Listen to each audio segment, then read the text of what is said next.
What was the greatest threat to ever come upon the Muslims? Was it US invading Iraq and Afghanistan? Israel's genocide? European colonialism? No doubt they're all traumatizing events. What if I told you that all these atrocities combined don't come close to just one event? The Mongol invasion. In 43 years, the Muslim world went from experiencing its golden age to the brink of total annihilation.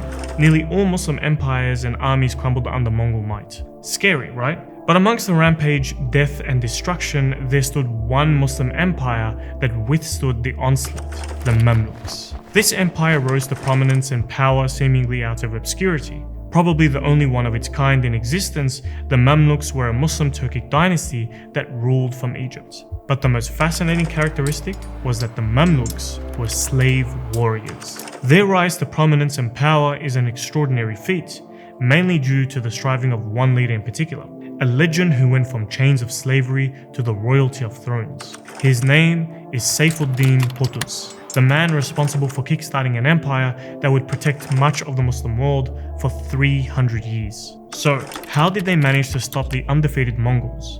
And who is this Saifuddin Qutuz? This is a story about hardship and the ease that comes after, and how a boy can go from royalty to a hellish nightmare, and his ascent will change the lives of millions of Muslims. Essentially, hope. Let's find out how.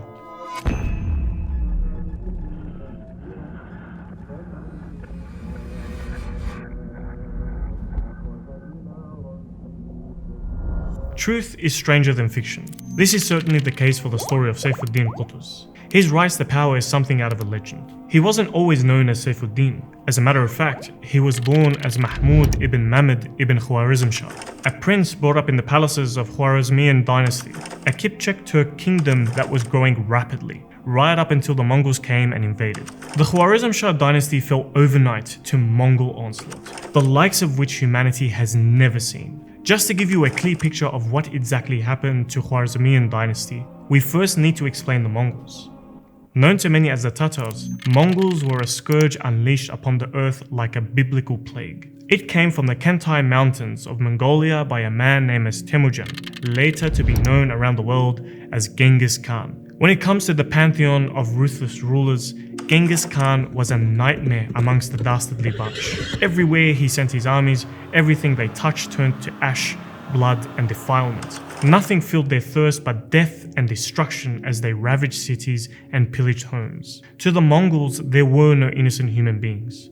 Only flesh ready to be torched or slaughtered, not even the cradled babies. Renowned Islamic historian Al-Muwaffaq Abdul Latif described the Mongols saying, "Their intent was the annihilation of mankind and the destruction of the world, not conquest or wealth." In just a few short years, the Mongols established a vast empire that stretched from Korea to Iran. By the time they reached the doorsteps of the Muslim world, Hulagu Khan had inherited the throne. Following in his grandfather's footsteps of invading and maiming, he set his sights on the Abbasid Caliphate in Baghdad, the seat of power for the Muslim world and crown jewel of scholarship for over 500 years. All this came to a screeching halt when the Mongol hordes came knocking at the palace gates. The Abbasids weren't just brought to their knees, they were on all fours. For 40 days, the streets ran soaked with blood of just about 1 million Muslims. The murder and mayhem witnessed in those days had not been witnessed by humanity up until that point. But they just didn't take life. They extinguished all the light of knowledge that shined bright in the capital. Scholars were put to the sword, libraries were burned, and mosques desecrated. The greatest institution of education up until that point, the House of Wisdom, torched and reduced to rubble. The Tigris River ran black with the ink of scholars, books, and red with the blood of Baghdad's people. The final Abbasid Caliph, Al-Mu'tasim, was executed in the most brutal ways. The Abbasid Caliphate, once a beacon of Islamic civilization, lay in ruins. The Muslim world had plunged into darkness and despair. A perfect scenario for Hulagu, who advanced west into Muslim lands, confident from his unbroken string of victories. The whole Muslim world was hanging by a thread, about to be consumed by the Tatar beast from the east. The world of the Mongols is no place for a peaceful life, especially for a noble prince such as Mahmud. So when the Mongols came and ransacked his home, massacred his family and enslaved him, his life turned upside down. An unfortunate turn of events, right? Of course, but Mahmud was a Muslim, and Muslims never gives up on the promise of Allah. The promise of hope. The Mongols who ripped Mahmud from his royal home and plunged him into a terrible nightmare had in the process created a monster. In fact, he was so fearless, the Mongols found him extremely unstable and difficult to handle that they gave him the name Qutuz, or Savage Beast. Realizing that Qutuz was a powerful fighter and so therefore a valuable commodity for the slave market, the Mongols sold Qutuz in a market in Syria. He was bought by a Waqf institution that purchases kids from the slave market and teaches them the Islamic sciences and trains them in fighting. Once he was ready, he was sent off to Egypt and registered into a private army which was known as the Mamalik, or Mamluks. So, who are the Mamluks? Let me explain.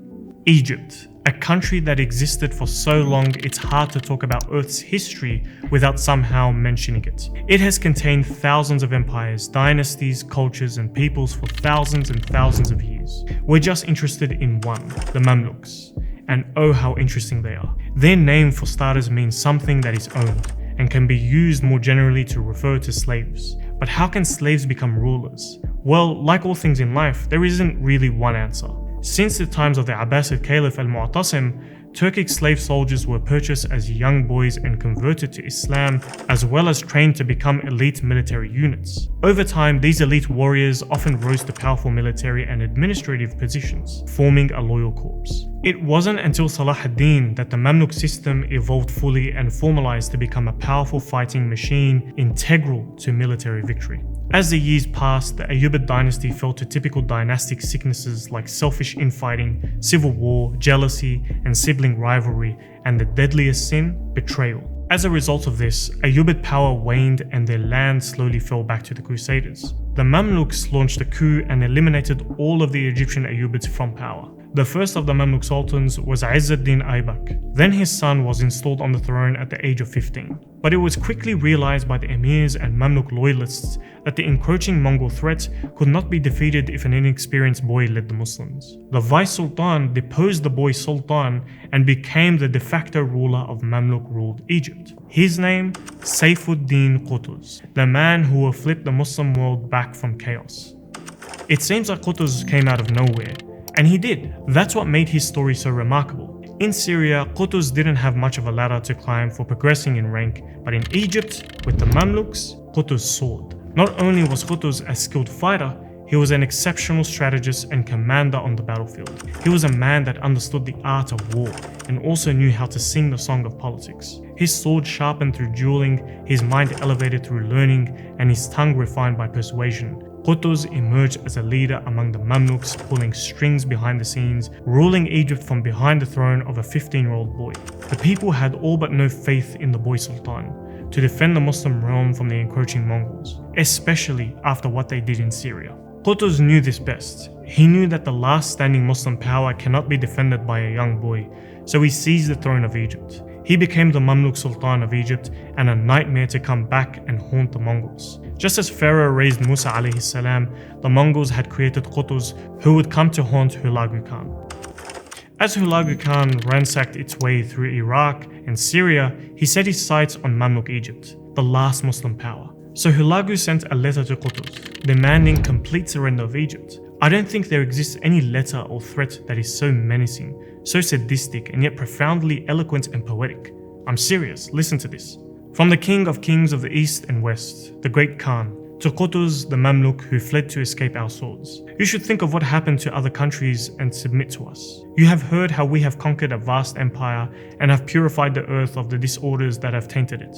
We have conquered vast areas, massacring all the people. You cannot escape from the terror of our armies. Where can you flee? What road will you use to escape us? Our horses are swift, our arrows sharp, our swords like thunderbolts, our hearts as hard as the mountains, our soldiers as numerous as the sand. Fortresses will not detain us, nor armies stop us. Your prayers to God will not avail against us. We are not moved by tears, nor touched by lamentations. Only those who beg our protection will be safe. Hasten your reply before the fire of war is kindled. Resist, and you will suffer the most terrible catastrophes. We shall shatter your mosques and reveal the weakness of your God, and then we'll kill the children and your old men together. At present, you are the only enemy against whom we have to march. After listening to this, Qutuz held a Shura council, gathering the top commanders, princes, ministers, and scholars. They began discussing the serious issue before them, and the options were very limited. Either war with all its consequences, or unconditional surrender. The princes and advisors were shaking in their boots from fear and were reluctant to act. Qutuz's blood boiled at his men's trepidation. In his fury, he reproached the elite of his society, saying, "O Muslim princes, you have long been living off the public treasury, yet you disdain the invaders? I am moving forward. Whoever chooses jihad, let him accompany me. Whoever does not choose it, let him return to his home, for Allah is watching over him." As he continued, he grew more emotional and started to weep as he asked, "O Muslim princes, who will defend Islam if not us?" These words penetrated the hearts of the princes, causing them all to weep.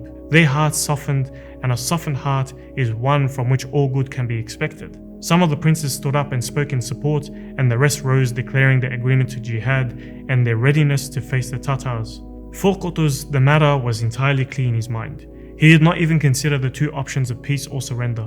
For him, this was not an option at all. He knew well that rights are not given but taken, and that invading armies never willingly return to their lands. They are forced to do so. What Qutuz would do next, no one could have anticipated, not even his close advisors. He ordered the execution of the messenger envoy and had their heads displayed on the city gates of Cairo. This decision, although controversial, eliminated any possibility of retreat for the princes and extinguished any hope of surrender, leaving them with no option other than military action. As you can imagine, this is a bold move with disastrous consequences if not executed well. Qutuz immediately had a letter sent back to Hulagu.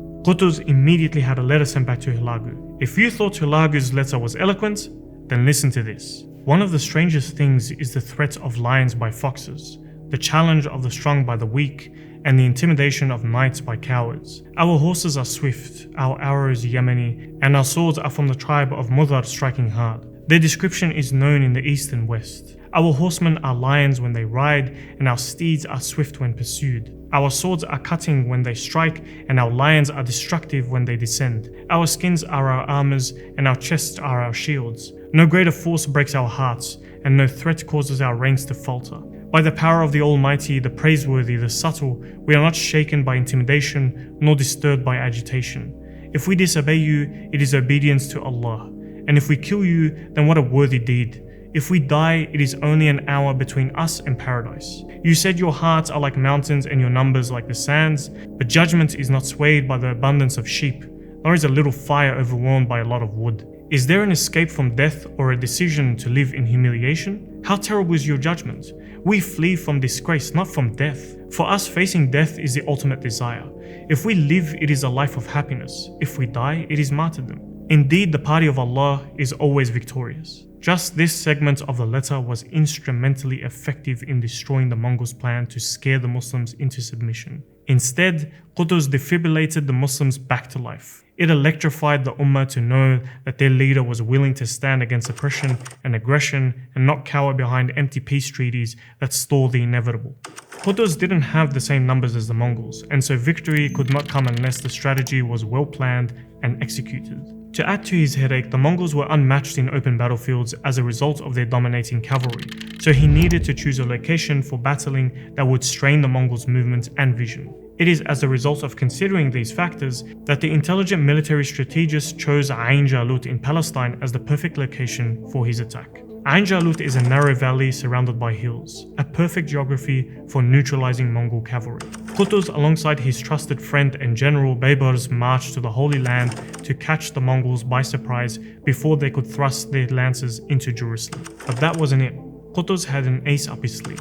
He concealed the main body of his army behind the highland hills that sandwiched the valley and entrusted Baybars to lead a small vanguard of men at the lowland of the valley as bait. On September 3rd, 1260, General Kitbuka led up to 20,000 Mongolians along with their 500 or so Armenian and Georgian troops into the narrow valley. When Baybars and Kitbuka met, they clashed and fought for hours. Whenever Baybars got the chance, he would retreat his men back deeper into the valley to draw them into the precise position he needed them to be in to launch the surprise attack. Baybars was not a stranger to this valley, as he had spent time there in his earlier years as a fugitive. Retreat after retreat, the Mongols marched closer to their own demise, thinking that they had the Mamluks running scared.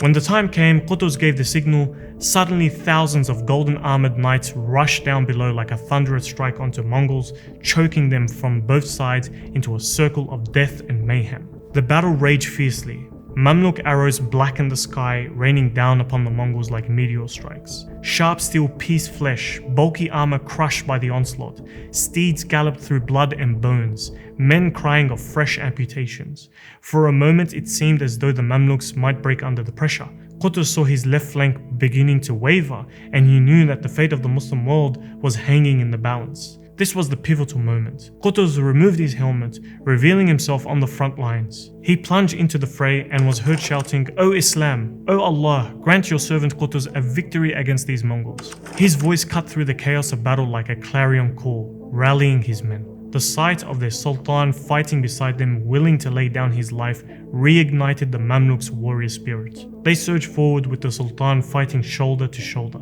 The Mongols, caught off guard by the sudden shift in momentum, began to falter.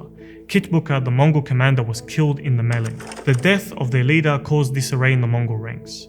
What had started as an inevitable Mongol victory was turning into a rout. The Mamluks pressed their advantage, exploiting the Mongols' disorganization. The valley of Ain Jalut became a slaughterhouse for the once invincible Mongol horde. They fled in all directions, pursued relentlessly by the Mamluks. Victory was declared. It was a decisive defeat to the horde from hell. The Mongol threat had been shattered. For the first time, the world had witnessed the defeat of the Mongols on the battlefield. Ain Jalut was not merely a military triumph, it was a turning point in history.